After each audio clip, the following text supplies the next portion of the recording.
En esta clase vamos a abordar un tema muy interesante y que tiene mucha relevancia para poder llevar a cabo un diagnóstico oportuno y posteriormente un tratamiento adecuado a nuestros pacientes. Se trata de la entrevista. La entrevista es un proceso en el que el médico, el psicólogo o el terapeuta llevan a cabo un examen exhaustivo de las condiciones del paciente para poder determinar cuál es realmente la patología que le aqueja. El lugar donde se realiza una entrevista a un paciente puede ser variado. En algunas ocasiones, que son la mayoría, el paciente puede llegar o ser llevado a nuestro consultorio en búsqueda de la salida a un problema. El contexto en el que se lleva a cabo la entrevista puede determinar muchas condiciones y es importante no perder el mínimo detalle de la misma, ya que puede condicionar los objetivos, los hallazgos y su interpretación. Como ya dijimos, la forma más común de la primera entrevista o la primera visita va a ser en nuestro consultorio. Sin embargo, también puede darse en la sala de internamiento de un hospital. Puede llevarse a cabo por la solicitud de otro especialista, es decir, interconsulta, o en el contexto de una urgencia. Si habitualmente, como ya dijimos, la primera consulta se lleva a cabo en nuestro consultorio, los primeros datos, que son muy importantes, se pueden recoger en la sala de espera. Dentro de los datos más importantes que tenemos se encuentran quién acompaña al paciente, quién responde, el paciente o los acompañantes. Y aquí es muy importante ver si los acompañantes responden quitándole la palabra al paciente y se tiene la capacidad de hacerlo, o si el paciente no tiene la capacidad de hacerlo. ¿Cuál es la actitud del paciente? La cual generalmente va a ser de preocupación o de irritabilidad. Y también cuál es su motricidad al levantarse y al dirigirse al consultorio, es decir, evaluar su estado físico. Por todo lo anterior es muy importante tener en cuenta que siempre debemos de entrevistar al paciente con un acompañante, independientemente de si él puede iniciar o no la entrevista. Es necesario hacernos apoyar de un acompañante. Debemos de estar conscientes de que una entrevista sin acompañante o sin informante es una entrevista incompleta y potencialmente se nos van a ir detalles que pueden determinar o no el diagnóstico de un cuadro demencial. Sin embargo, existen algunos datos clínicos que son de gran ayuda para poder orientarnos hacia un cuadro clínico demencial. Sin embargo, independientemente de las características del paciente, nuestra primera pregunta debe de ir dirigida hacia él y debemos de preguntar cuál es el motivo por el cual viene a consulta. Cuando los pacientes no pueden responder por sí mismos y generalmente voltean a todos lados para ver si hay alguien que les apoye o que los ayude, estamos frente a un dato muy importante que es sugerente hacia la demencia. Tiene un gran poder predictivo y una baja sensibilidad, pero una alta especificidad. Es por eso que debemos de insistir en que la regla de oro de la primer consulta es que el paciente sea acompañado de un familiar o de alguien que lo apoye.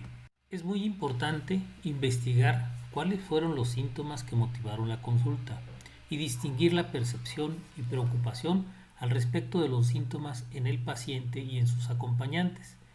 Esta discordancia puede ser de gran ayuda. Uno de los problemas por los que más frecuentemente vamos a ser visitados son los problemas de la memoria. Debemos de recordar también que debe desmenuzarse el motivo de la consulta, ya que bajo una explicación aparentemente clara puede desentrañarse una presencia clínica que no es tan evidente. Muchas de las veces la familia está más preocupada que el paciente, o inclusive el paciente niega o minimiza los problemas que tiene y no entiende o pretende no entender o demostrar que no entiende el por qué fue llevado a la consulta. Esto es muy importante. La presencia de esta discordancia entre lo que los familiares y el paciente ven o pueden captar en el momento de la consulta se llama anosognosia. Es muy importante conocer tanto las características de los síntomas iniciales como su presentación y su evolución.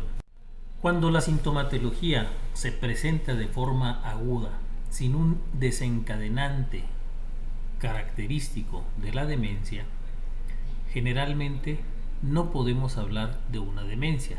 En estos casos, el diagnóstico debe de ir enfocado a causas médicas como la enfermedad vascular o cuadros psiquiátricos como el de la depresión. Mientras que la presentación gradual y paulatina de larga evolución suele orientarnos a cuadros neurodegenerativos. Debemos de conocer los antecedentes personales, clínicos y psiquiátricos del paciente. Esto nos va a permitir tener un contexto general del paciente para poder descartar o investigar las demencias de tipo secundaria. Y aunque tener estos conocimientos nos ayuda a recabar factores de riesgo, no debemos de olvidar que el principal factor de riesgo es la edad. Es relevante conocer los antecedentes familiares del paciente. Sin embargo, no debemos de confiarnos en que todos los familiares hayan sido diagnosticados o tratados adecuadamente. Y si tenemos en cuenta que la edad es uno de los factores de riesgo o el factor de riesgo más común y más importante, entonces esto nos puede ayudar en familias longevas. Sin embargo, el riesgo de presentar un cuadro demencial genético en personas que tienen 3 familiares o más es muy bajo, con un porcentaje del 1% cuando este se presenta en familiares de más de 65 años. Y de hecho se estima que al menos 1 de cada 4 personas mayores de 65 años puede tener un familiar con antecedentes de demencia. Pero el riesgo de tener demencia de tipo genética o de tener una alteración genética que predisponga a la demencia es más alto cuando los familiares que tienen genética aparecieron o debutaron antes de los 60 años de edad. Si encontramos los antecedentes así, es decir, de inicio temprano, es importante realizar un genograma, y si se evidencia la presencia del antecedente en 3 o más generaciones consecutivas, la sospecha de un cuadro heredable es muy fuerte, y en estos casos es necesario solicitar la interconsulta de un genetista. La carrera por encontrar las bases genéticas de la demencia comienza en 1987, cuando se publica el primer ligamento que está relacionado al cromosoma 21 y que tiene relación con la aparición de la demencia a edades tempranas. Pero no es hasta 1991 cuando se descubre un precursor de la proteína en el gen número 21 relacionado con la demencia. Este es el precursor del péptido beta amiloide o APP y es causante de menos del 8% de las demencias en jóvenes.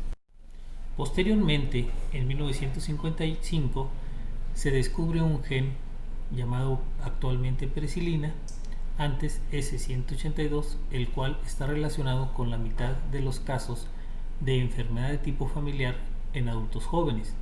Este es muy poco común y actualmente se le considera el causante de menos del 1% en pacientes jóvenes. En las formas tardías se ha localizado un gen que produce mutación en la apolipoproteína E, el cual es muy poco común. Los estudios recientes muestran que este gen es mucho más frecuente en la población caucásica. Sin embargo, este gen es muy común y no tiene ningún valor diagnóstico al hacer el descubrimiento. Es por eso que volvemos a hacer hincapié en que se debe de contar con un informante que pueda brindar la información colateral del estado premórbido y del estado actual del paciente, preferente que sea un familiar o una persona que lo conozca bien. Tenemos que tener en cuenta que estos pueden brindar una perspectiva o información totalmente diferente a la que refiere el paciente. En el examen físico se buscan generalmente factores de enfermedades crónico-degenerativas que tengan o puedan tener una relación con el inicio de la demencia, sobre todo cuando ésta es de origen súbito. Los laboratorios y los gabinetes son solo ayudantes para descartar causas secundarias al trastorno de demencia, pero no deben de ser tomados en cuenta como el factor principal para realizar el diagnóstico.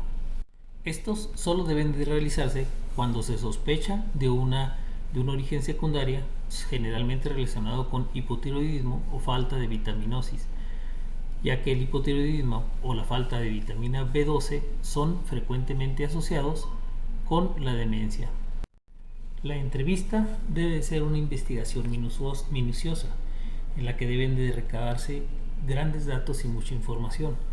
Sin embargo, debe de complementarse con exámenes cognitivos. Un screening cognitivo completo es de gran utilidad. El screening cognitivo debe de llevarse a cabo con una prueba bien validada, la cual debe de tomar en cuenta la edad del paciente, el idioma del paciente, el grado académico del paciente y la actividad del paciente. Y aunque el screening es de gran ayuda, es muy importante realizar una evaluación cognitiva completa. La evaluación cognitiva es el gold standard, ya que permite detectar deterioro cognitivo leve y provee de una mejor información o perfil neuropsicológico al poder delimitar mejor el deterioro de cada una de las funciones cognitivas. Por eso es de gran importancia la evaluación del deterioro cognitivo y su impacto en el desempeño cotidiano debe de evaluarse en 3 áreas. Primero deben evaluarse las actividades básicas de la vida diaria del individuo, tales como su higiene y arreglo personal, su baño, su vestido, alimentación, movilidad funcional, su cuidado personal y su actividad sexual, así como las actividades instrumentales de la vida diaria, como el cuidado de otros, la atención de mascotas, la comunicación, la movilidad en la comunidad, el manejo de sus finanzas, el mantenimiento de salud, el manejo del hogar, la preparación de la comida, la limpieza y las compras. Y otras actividades como el descanso y el sueño, la educación y el trabajo, el juego, el ocio, el tiempo libre y la participación social. Quienes tienen una gran experiencia en la evaluación funcional son los terapistas ocupacionales. Sin embargo, la evaluación funcional puede llevarse también a cabo por un psicólogo entrenado o con conocimientos y se puede guiar también por distintas pruebas que deben de estar estandarizadas en nuestro país, como tenemos el Function Status Questionnaire o FAQ, la Activity of Daily Living Questionnaire DLQ, el índice de CATS, el índice de Bartel y el índice de Lawton. Las neuroimágenes como la TAC, la resonancia magnética de cerebro, son de gran utilidad para descartar la presencia de lesiones vasculares significativas, de tumores, de hidrocefalia y de otras lesiones que pueden ser la causa del deterioro cognitivo. También son útiles para evidenciar atrofia cerebral tanto generalizada como localizada, aunque su capacidad para realizar diagnóstico diferencial entre diferentes cuadros neurodegenerativos es limitada. En síntesis, con un buen entrenamiento, con un buen uso de laboratorio, de imágenes y de test de screening, es posible determinar casi todas las demencias e inclusive en el 80% de los casos determinar su origen. Sin embargo, siempre habrá casos complejos en los que hay que trabajar con un grupo de profesionales para poder llegar a un diagnóstico certero. Y ya para finalizar, hay que tomar en cuenta que la mayoría de las demencias, casi 90%, están relacionadas con enfermedades de tipo neurodegenerativas. Esto es importante porque nos permite pensar que la mayoría de las demencias no son urgencias y su diagnóstico debe hacerse con paciencia, de forma meticulosa y debe de descartarse las enfermedades que desencadenan una demencia secundaria para evitar complicaciones posteriores a corto y a mediano plazo.